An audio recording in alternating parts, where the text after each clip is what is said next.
അപ്പനും അമ്മയും മറന്നാലും കർത്താവ് നമ്മെ മറക്കില്ല.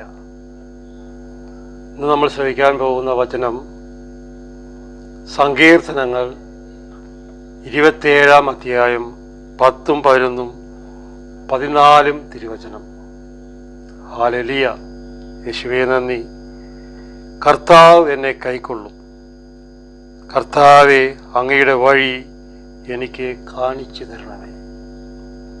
കർത്താവിൽ ആശ്രയിക്കുക. കർത്താവെ, ഒരു വഴി എനിക്ക് കാണിച്ചു തരണമേ. 4-ാം വാക്യം, ധൈര്യം ആലപിക്കുവിൻ, കർത്താവിന് വേണ്ടി കാത്തിരിക്കുവിൻ. കർത്താവിന് വേണ്ടി നമ്മൾ കാത്തിരിക്കണം. പ്രാർത്ഥിക്കുകയും യാചിക്കുകയും എല്ലാം ചെയ്തിട്ട് നടന്നില്ലല്ലോ എന്ന് വിചാരിച്ച് മാറിപ്പോകരുത് ഒരു കാരണവശാലും.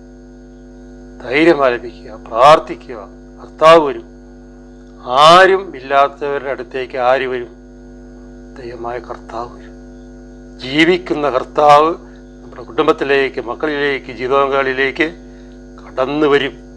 അതാണ് വചനം പറയുന്നത്. സങ്കീർത്തനം 27:10.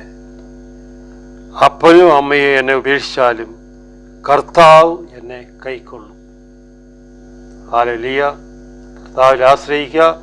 നീയും നിന്റെ കുടുംബവും രക്ഷ പ്രാപിക്കും.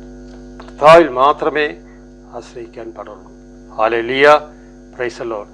പിതാവിൻ്റെയും പുത്രൻ്റെയും പരിശുദ്ധാത്മാവിൻ്റെയും നാമത്തിൽ എല്ലാവരെയും ദൈവമായ കർത്താവിൻ്റെ കരത്താൽ അനുഗ്രഹിക്കണേ എന്ന് പ്രാർത്ഥിച്ചുകൊണ്ട് ആമേൻ.